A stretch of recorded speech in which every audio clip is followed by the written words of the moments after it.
Good morning students. अपन जो अभी तक पढ़ रहे थे वो था अपना लोकोमोशन, और उसका आज जो स्टार्ट करेंगे वो पार्ट 4 स्टार्ट करेंगे। ठीक है, तो लोकोमोशन में अपन जब बात करते हैं तो सीधा सीधा अपने माइंड में जो चित्र बनता है वो ये बनता है लोकोमोशन के सुनते ही कि चलना या गति करना ही क्या होता है, लोकोमोशन होता है। जैसे अपन किसी गति को को तय करते हैं वो क्या है, लोकोमोशन। तो इसके अंदर अपन ने पहले जो देखा था सबसे पहले वो था सूडोपोडियल लोकोमोशन।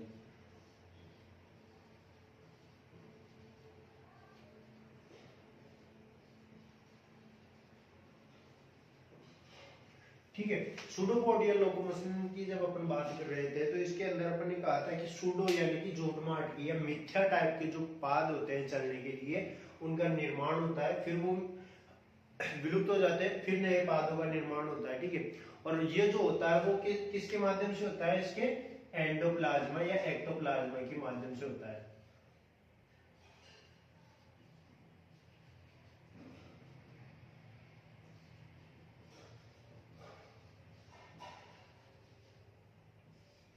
एंडोप्लाज्मा या एक्टोप्लाज्मा की हेल्प से इसमें सूडोपोडियल लोकोमोशन किया जाता है, जो अपन ने अमीबा के अंदर देखा था। जो और दूसरा जो अपना था वो था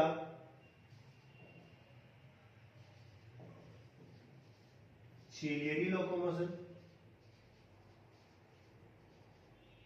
ठीक है, सीलियरी लोकोमोशन की जब अपन बात कर रहे थे तो इसमें ये अपन ने देखा कि जो एनिमल की बॉडी के ऊपर जो सेलिया प्रेजेंट है और जिनका आकार लगभग 8 से 10 म्यू है या माइक्रोमीटर है, नैनोमीटर जिसे अपन कहते हैं, ये है उस इसके माध्यम से क्या करता है, ये गति करता है और ये 2 टाइप का स्ट्रोक डालता है। एक तो रिकवरी स्ट्रोक, पहला तो था इफेक्टिव स्ट्रोक, सॉरी, और सेकंड था रिकवरी। ठीक है, अगला जो अपन बात किए थे वो किए थे फ्लैजिलरी मूवमेंट में।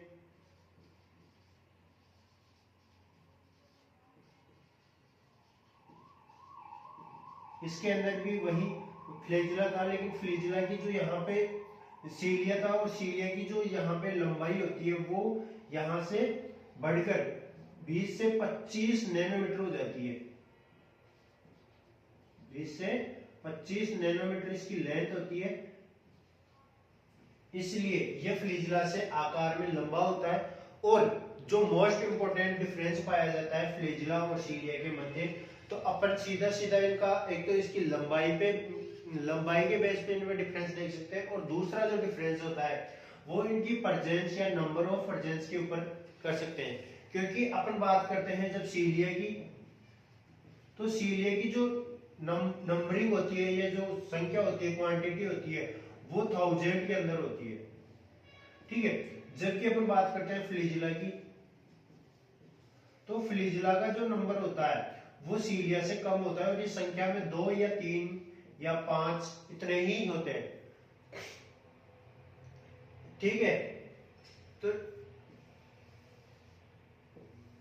इनकी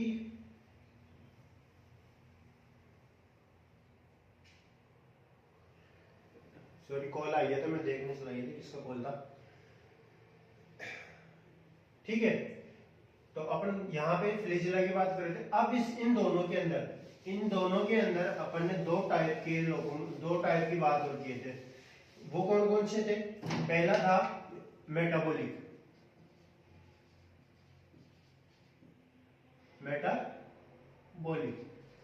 ठीक है, इन दोनों के अंदर ही अपन ने इन मेटाबॉलिक की बात कर रहे थे कि मेटाबॉलिक टाइप से भी इनमें क्या होता है, लोकोमोशन होता है। और ये जो लोकोमोशन होता है वो किसके बेस पे, इनके जो साइटोप्लाज्म है उनके कॉन्ट्रैक्शन और एक्सपांशन की वजह से इनमें लोकोमोशन होता है। अब अपन जो अगला चौथे टाइप का जो लोकोमोशन देखेंगे वो है पैरापोडियल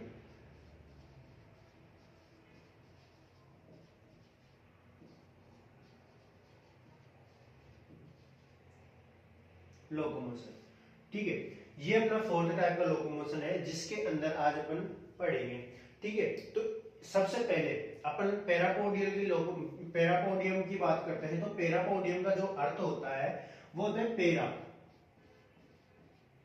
और पोडियम, ये दो शब्दों से मिलकर बना हुआ है, पैरा या पोडियम, पैरा प्लस पोडियम। अब देखो पैरा का मतलब कि पैरा का अर्थ जो होता है वो होता है पार्श्वीय या लेटरल सरफेस पे, ठीक है। तो इनके लेटरल साइड के अंदर जो साइड की जो त्वचा होती है वो क्या हो जाती है एक्स्ट्रा, एक्स्ट्रा उसके अंदर पैरा का मतलब होता है पार्श्वीय, और जिसका पार्श्वीय दिशा के अंदर एक्स्ट्रा या अतिरिक्त, अपन पैरा का मतलब यहाँ पे क्या निकाल सकते हैं अतिरिक्त, इसका शुद्ध अर्थ मतलब होता है अतिरिक्त या एक्स्ट्रा।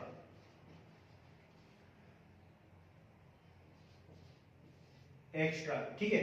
तो पार्श्वीय सरफेस एक्स्ट्रा वर्दी करके लीफ लाइक स्ट्रक्चर का निर्माण करती है।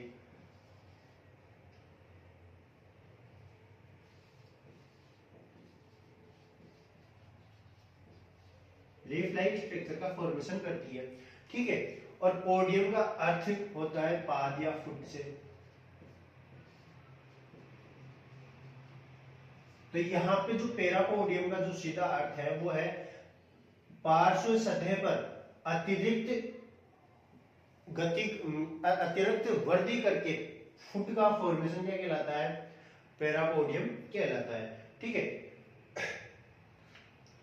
इसके लेटरल साइड के अंदर आउटग्रोथ बढ़ जाती है, जिसके कारण किसका निर्माण होता है, पेरापोडियम का निर्माण होता है। अब अपन इसके जो पेरापोडियम है इसकी जो मेन कैरेक्टरिस्टिक है, जो इसके लक्षण है वो क्या है, ये लोकोमोशन में तो पार्टिसिपेट करता ही है, प्लस साथ में क्या करता है, ये रेस्पिरेशन में भी पार्टिसिपेट करता है, ठीक है। तो क्वेश्चन पूछ लिया जाता है कि ऐसा कौन सा पाद है जो लोकोमोशन के साथ साथ रेस्पिरेशन में भी पार्टिसिपेट करता है, तो कौन सा आंसर आएगा, पेरापोडियम लोकोमोशन।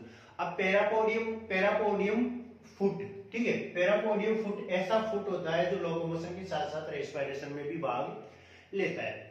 अब ये कौन से एनिमल्स में पाया जाता है, तो ये जो एनिमल्स में पाया जाता है वो होता है फाइलम एनिलिडा, ठीक है। एनिलिडा फाइलम के क्लास जो है पोलिकीडा,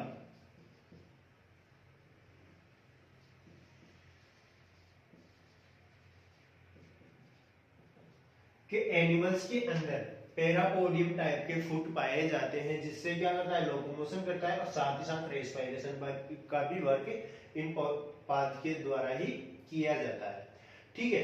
अब जो इनके अंदर जो लोकोमोशन के लिए जो पार्टिसिपेट जो मेन स्ट्रक्चर जो इसमें पाई जाती है वो पाई जाती है सेटिंग।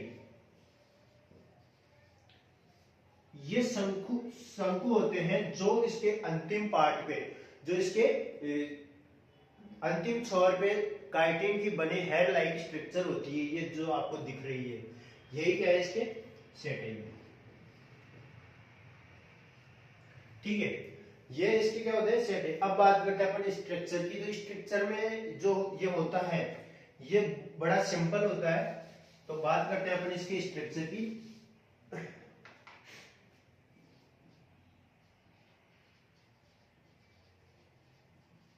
स्ट्रक्चर में देख अपन जो सबसे पहले देखते हैं पेरापोडियम के अंदर लीफ लाइक स्ट्रक्चर होती है, मैंने बताया कि इसके पार्श्व सतह पे लीफ लाइक स्ट्रक्चर होती है। अब देखो इसकी प्रेजेंस की बात करते हैं तो नेरीज, अपन ने भी क्या कहा कि ये जो पाया जाता है वो किसमें पाया जाता है, एनिलिडा के पोलिकीड वर्ग के अंदर जो एनिमल्स आते हैं उनमें पाया जाता है। और इसका जो सबसे बेस्ट एग्जांपल है वो है नेरीज। नेरीज के अंदर ये पाया जाता है, ठीक है। अब देखिए इसकी जो प्रेजेंस होती है ये फर्स्ट सेगमेंट का, यानी कि एनिमल कैसा होता है, एनिलिडा का सेगमेंट में बटा हुआ होता है, ये अपन को बताया, ठीक है। तो नेरीज की जो सेगमेंट है इसका जो पहला फर्स्ट सेगमेंट है और अंतिम सेगमेंट है, इसके अंदर पेरापोडियम अनुपस्थित होता है,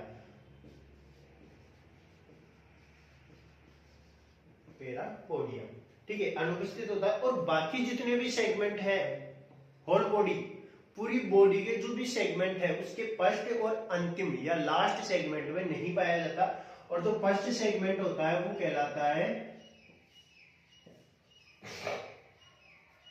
पेरिस्टोमा, पेरिस्टोमियम। ठीक है, और अंतिम जो होता है वो कहलाता है एनल सेगमेंट। ठीक है, इन दोनों सेगमेंट में पैरापोडियम नहीं पाया जाता और बाकी जितने भी सेगमेंट है पूरी बॉडी के जो सेगमेंट है उनमें पाया जाता है। सिर्फ और सिर्फ दो, फर्स्ट सेगमेंट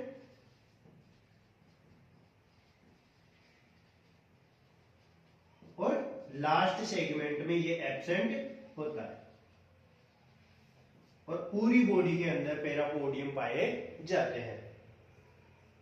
अब बात करते हैं कि जो होते हैं वो किस टाइप के होते हैं। ये दो भागों में बटे हुए होते हैं, आधारीय और दूरस्थ भाग में। ठीक है, जो इसका आधारीय भाग होता है वो किससे जुड़ा होता है, इसकी बॉडी से जुड़ा हुआ होता है, जो सीधे ही इसके सीलोम में अटैच होता है। कहां अटैच होता है, ये बॉडी कैविटी में जुड़ा, बॉडी कैविटी से जुड़ा हुआ होता है। तो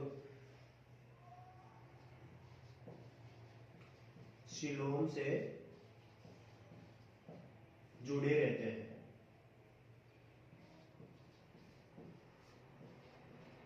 ठीक है, तो पैरापोडियम किससे जुड़े हुए होते हैं, एनिमल के सीलोम से जुड़े हुए होते हैं।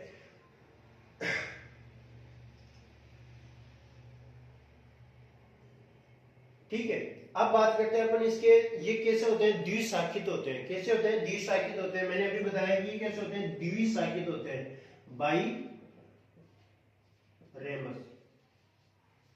बाइरेमस टाइप के होते हैं। बाइरेमस के अंदर इसका जो आधारीय भाग होता है, ये दो बाईशाखित होते हैं, द्विशाखी या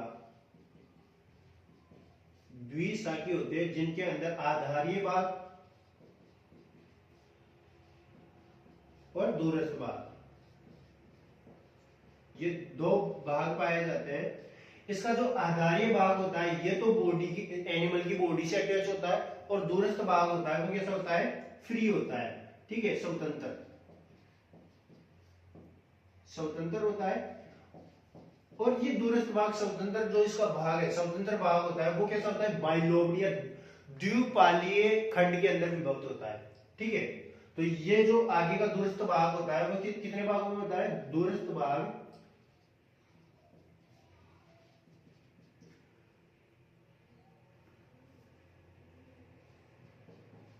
द्विपालीदार खंड में विभक्त रहता है। ठीक है, जिनको क्या कहते हैं, या दो पालीदार खंडों में। ठीक है, ये सही रहेगा, दो पालीदार खंडों में विभक्त होता है, जिनको कहते हैं नोटोपोडियम और न्यूरोपोडियम।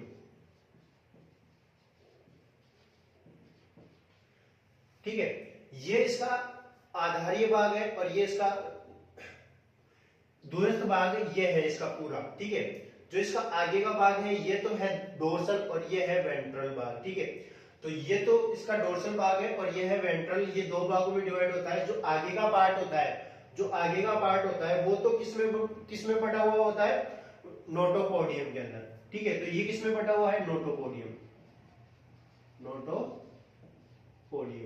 ये तो इसका आगे का सिर्फ भाग हो गया। दूरस्थ भाग की बात कर रहे हैं अपन। आधारीय भाग तो किससे जुड़ा हुआ है, बॉडी, एनिमल की बॉडी से जुड़ा हुआ है। दूरस्थ भाग स्वतंत्र होता है। जो दूरस्थ भाग दो पालीदार खंडों में विभक्त होता है, जिसे बाइलोब्ड कहते हैं। ठीक है, अब बाइलोब्ड के अंदर जो आगे का भाग होता है वो तो नोटोपोडियम, और जो पीछे का भाग होता है वो न्यूरोपोडियम कहलाता है। ठीक है, अब ये दोनों ही क्या होते हैं, छोटे छोटे खंडों में। दोनों ही इसके दोनों कौन से, नोटोपोडियम और न्यूरोपोडियम भी छोटे छोटे लिंगुए, या जिसे अपन कहते हैं जिब्बिकाओं के अंदर डिवाइड हो जाते हैं। तो ये दोनों ही किसके अंदर डिवाइड हो जाते हैं, जिब्बिकाओं के अंदर, जिसे कहते हैं ल्यूगलेई के अंदर विभक्त हो जाते हैं। और ल्यूगलेई का जो आगे का जो अपन बात करते हैं नोटोपोडियम की जो लिगुलेई है वो क्या कहलाते हैं, सुपेरियर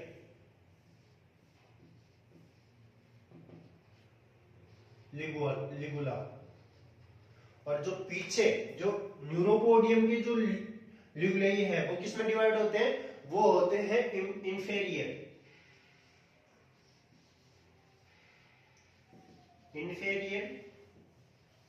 लिगुला। ठीक है, ये दोनों, ये और ये दोनों किसमें है, सुपेरियर लिगुला। ठीक है, तो अपन कह सकते हैं कि ये आगे जाके जो नोटोपोडियम है वो आगे जाके लिगुए के अंदर, जिबिकाओं के अंदर डिवाइड होती है, लिगुलेई के अंदर डिवाइड होती है, और लिगुलेई के अंदर जो आगे की जो होती है नोटोपोडियम की अपन बात करते हैं वो किसमें वो कन्वर्ट होती है, सुपेरियर लिगुला के अंदर डिवाइड हो जाती है। और यहाँ पे न्यूरोपोडियम की बात करते हैं तो ये भी लिगुए के अंदर डिवाइड होती है, और लिगुलेई का जो कहलाता है वो कहलाता है इंफेरियर लिगुला कहलाता है। ठीक है, यहां तक क्लियर। अब इंफेरियर लिगुला जो यहाँ की अपन बात करते हैं, इनके जो लिगुलेई है इनके यहाँ पे एक सेटेई पूल पाया जाता है, सेटे पूल जो पाया जाता है ये काइटिन का बना हुआ होता है, और एक बेग लाइक ग्रंथ के अंदर दसे हुए होते हैं। कहां दसे हुए होते हैं, एक बेग के समान बेग समान संरचना होती है जिसके अंदर ये दसे हुए रहते हैं, और इन दसे हुए भागों को कहते हैं, इन भागों को, ये जहां दसे हुए होते हैं ना, इनको कहते हैं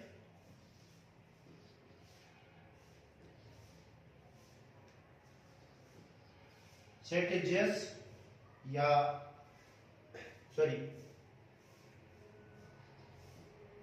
सेटिजरस सेट या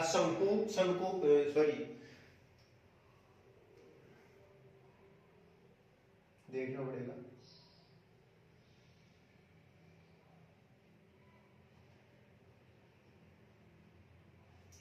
सुखदर खाज कहते हैं, क्या कहते हैं, सुखदर खाज कहते हैं, या सेटिजर्स सेट कहते हैं, जिनके अंदर ये होते हैं। अब इन दोनों, ये जो दूरस्थ पार्ट है इसके डोर्सल सरफेस और वेंट्रल सरफेस पे एक उभार पाए जाते हैं जिनको डोर्सल की और वेंट्रल कैरी के नाम से जाना जाता है। ये है डोर्सल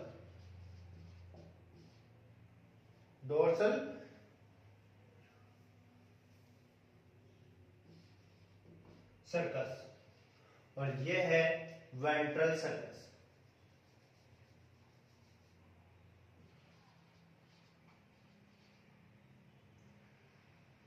वेंट्रल सर्कस के नाम से जाना जाता है।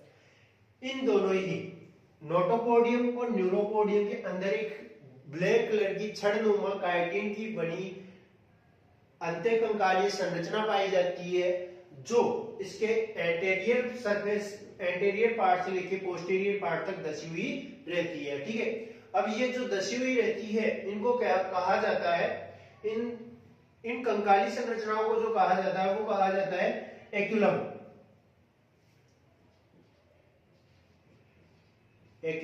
के नाम से जाना जाता है। ये एकिकुलम जो होती है इनसे ही इन सेटे का फॉर्मेशन होता है। ठीक है, जो सेटिजरस सेट जो होता है उसके अंतिम पार्ट तक ये फैले हुए होते हैं और किसका निर्माण करते हैं, सेटे पुल का निर्माण करते हैं। ये सेटे पुल जो होती है ये किसकी बनी होती है, काइटिन की बनी होती है, और यही अफेक्टिव और रिकवरी स्ट्रोक डालती है जिससे एनिमल्स क्या करता है, वॉकिंग करता है। ठीक है, चलता है। तो यहां पे अपन बात करते हैं एसिकुलम का किसका बना हुआ होता है, ये काइटिन का बना हुआ होता है, अंत्यकंकाली संरचना होती है जो इसको सेटेई को एक आधार प्रदान करने के साथ साथ क्या करता है, इसके पीछे के पार्ट में पाई जाती है सेटेई या एरिकुलर मसल्स, एसिकुलर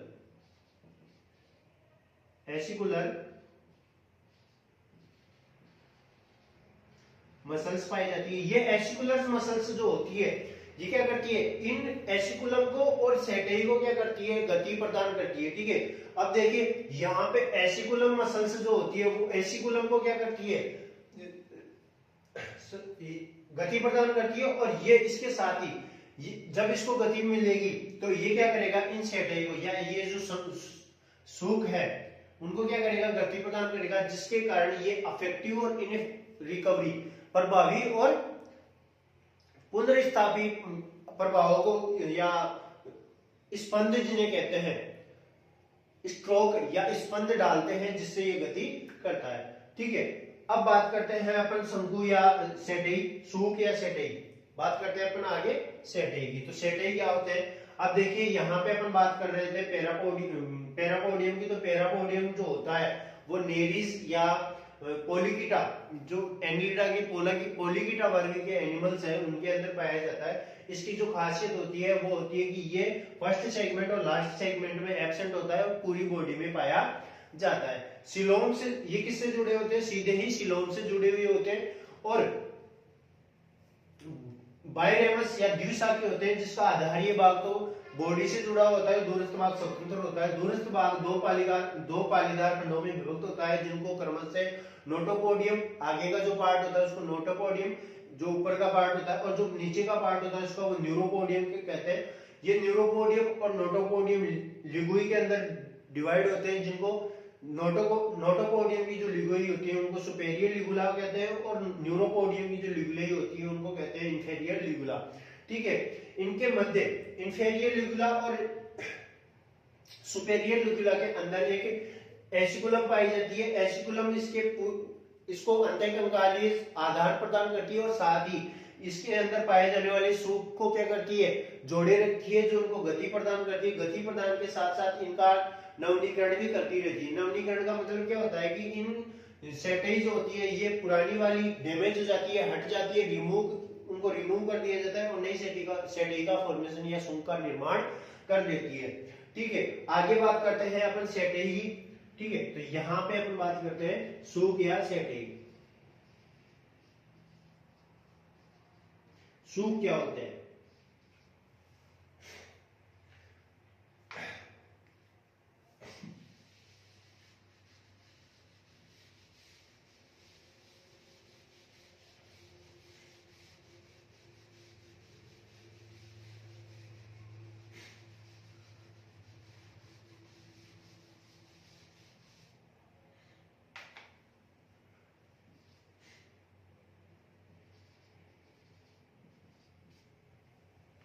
ये महीन व काइटिन के बने हुए कठोर पार्ट होते हैं, जो धागेनुमा संरचना में अपन को दिखाई देते हैं। कैसे दिखाई दे रहे हैं, धागेनुमा संरचना में दिखाई दे रहे हैं, जो पतवार की तरह, पानी के अंदर पतवार की तरह कार्य करते हैं।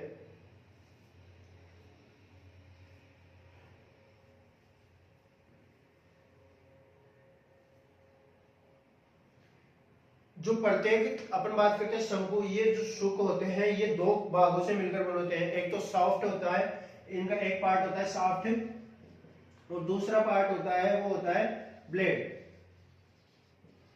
ठीक है, जिसे अपन हिंदी में कहते हैं, इसको सॉफ्ट को कहते हैं सैफ्ट, और इसको कहते हैं फ्लैट या फलक, ब्लेड। ठीक है, अपन इनकी संरचना की बात करते हैं, तो संरचना में ये कैसे दिखाई देते हैं वो देखिए।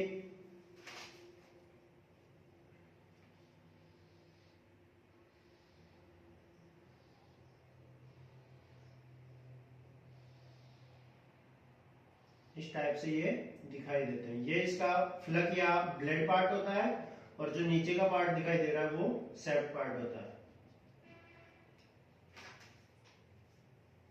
ये पार्ट कहलाता है इसका सैफ्ट, और ये होता है फ्लक या ब्लेड।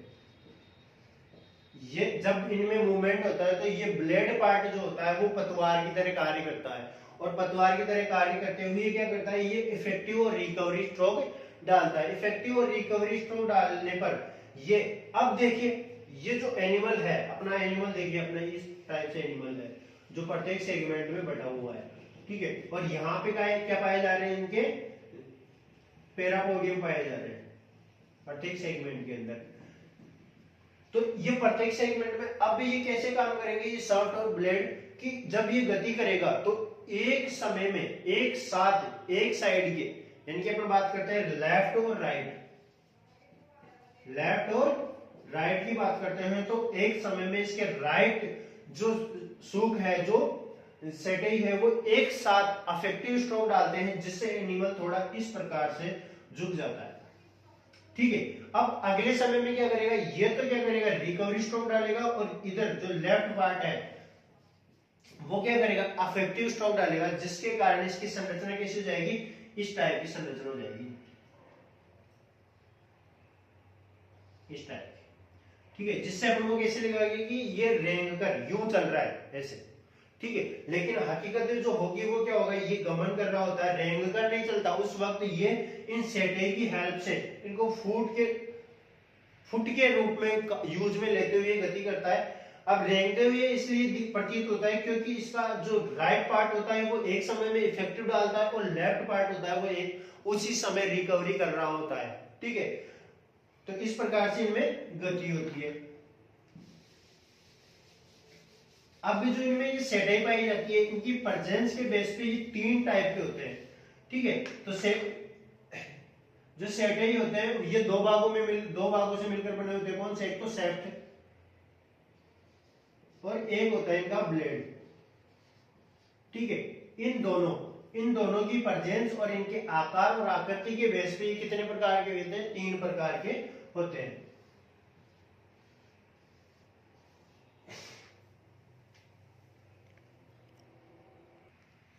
जो 3 टाइप के होते हैं उसमें सबसे पहले की अपन बात करते हैं, तो इनको डिवाइड करते हैं कि कैसे, सेफ्ट और ब्लेड। अब देखिए पहला जो है उसमें क्या होना चाहिए, सेफ्ट कैसा होता है, स्मॉल होता है। ठीक है, और थिन होता है। ठीक है, स्मॉल छोटा और पतला होता है, जबकि ब्लेड जो होता है वो कैसा होता है, ब्लेड जो होता है वो बड़ा, लार्ज, स्ट्रेट,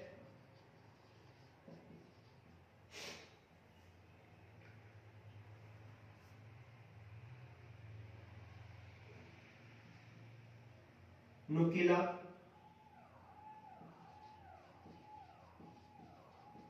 और एक तरफ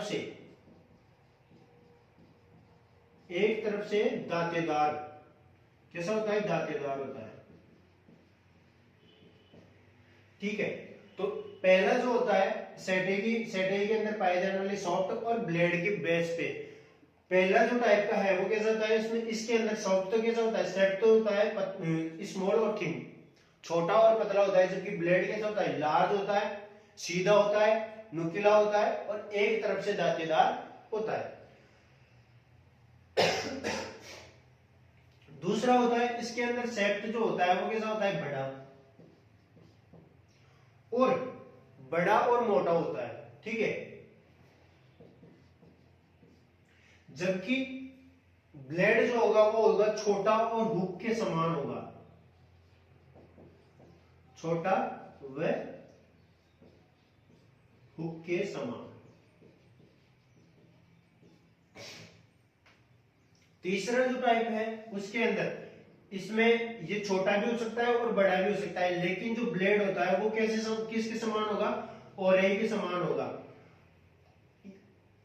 ओरई या और जिसे कहते हैं उसके समान होता है, और ये कहलाता है पतवार।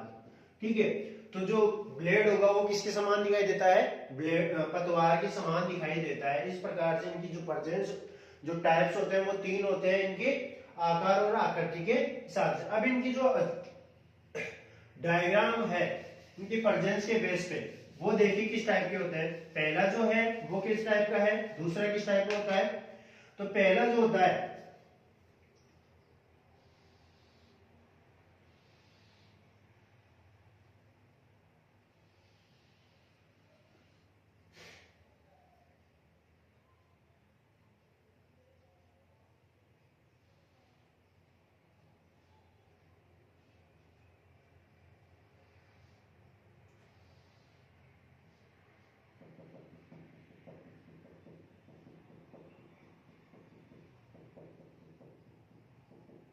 ये इसका जॉइंट पार्ट होता है, ये इसका सेट पार्ट है,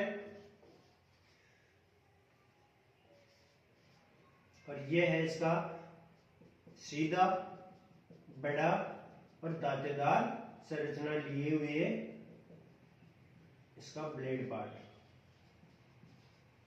ठीक है, अगला जो है ये तो किस टाइप हो गया, फर्स्ट टाइप का, जिसके अंदर सेट है, तो इसका सेट पार्ट तो कैसा होता है, स्मॉल, और ब्लेड पार्ट बड़ा, सीधा और एक तरफ नुकीला। ठीक है, तो ये नुकीला भी है, आगे से आपको कैसे दिख रहा है, बिल्कुल नोक लिए हुए है। अगला जो है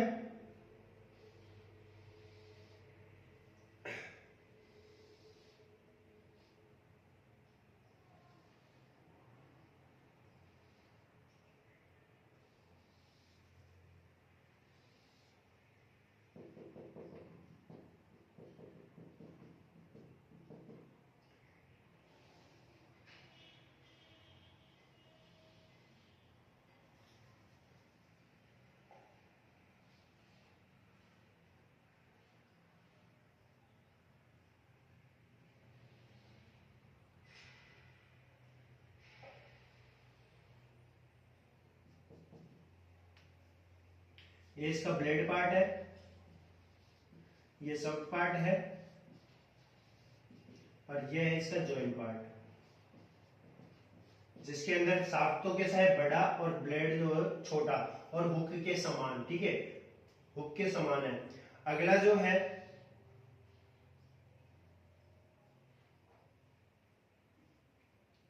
वो है सुख, तो छोटा भी हो सकता, शाफ्ट पार्ट जो है वो छोटा भी हो सकता है और बड़ा भी हो सकता है, लेकिन जो इसका ब्लेड पार्ट है वो कैसा होना चाहिए, पतवार के समान होना चाहिए। और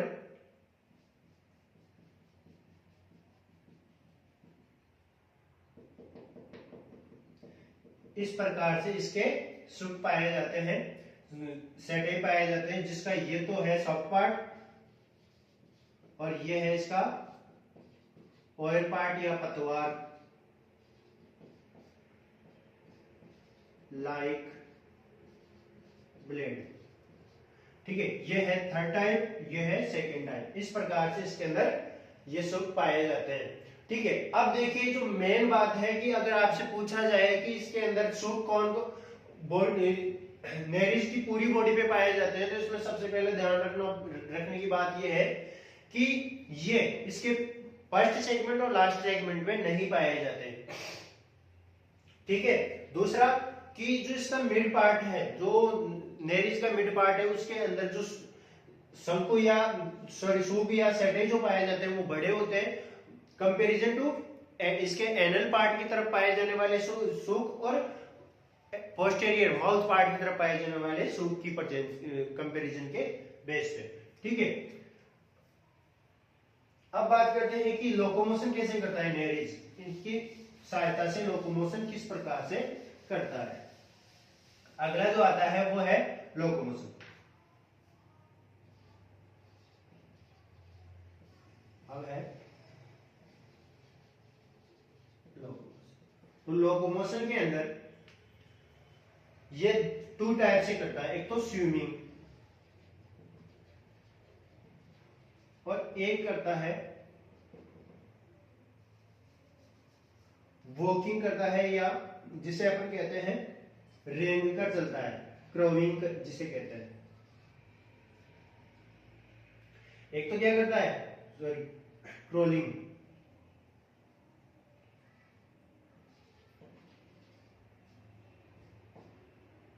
एक तो करता है ये स्विमिंग, दूसरा करता है क्रोलिंग। स्विमिंग के अंदर क्या करता है, जब ये रिप्रोडक्शन करने के लिए तैयार होता है और इसकी जो फेज होती है उस समय होती है हेटेरोनेरिस। किस टाइप की होती है, उस टाइम पे ये जो जिस फेज में पाया जाता है वो होता है हेटेरोनेरिस के रूप में पाया जाता है। इस समय ये क्या करता है, सिर्फ और स्विमिंग करता है। स्विमिंग के अंदर ये अपने जो इसके सूख पाए जाते हैं उनको फ्रीली पानी के अंदर पतवार की तरह वर्क करता है और पतवार की तरह चलाकर वहां पे स्विमिंग करता है। क्रेलिंग या रेंगकर जो चलता है मैंने बताया कि इसके अंदर ये इफेक्टिव और रिकवरी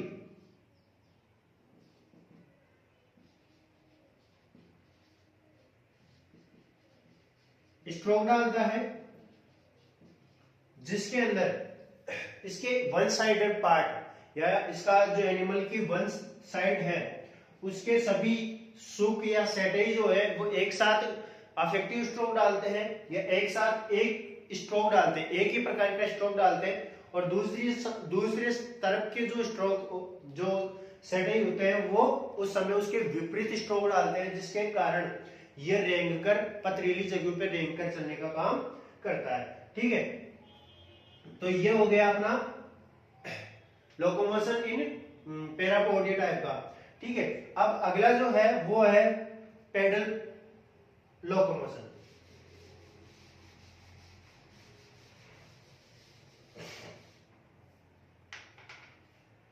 फाइव टाइप का जो है वो है पेडल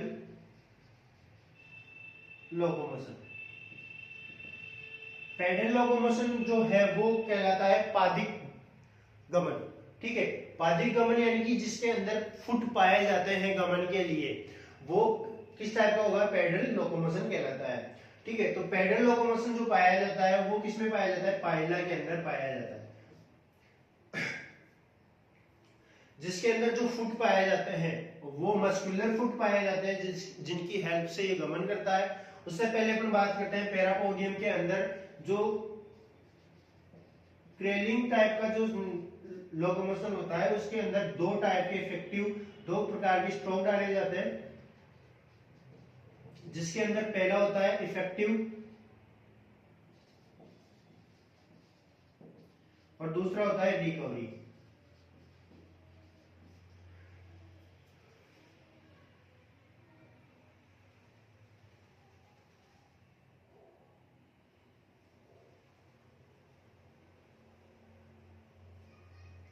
अफेक्टिव स्ट्रोक जब डाला जाता है तो इसके अंदर जो एसिकुलम है वो क्या हो जाता है? कॉन्ट्रैक्ट कर लेता है, जिसके कारण ये जो सुक होते हैं वो पतवार की तरह एक प्रभावी स्ट्रोक डालते हैं, और जब रिलैक्सेशन या इसके अंदर जो रिकवरी स्ट्रोक डाला जाता है उस समय इसके अंदर एक्सपेंशन होता है।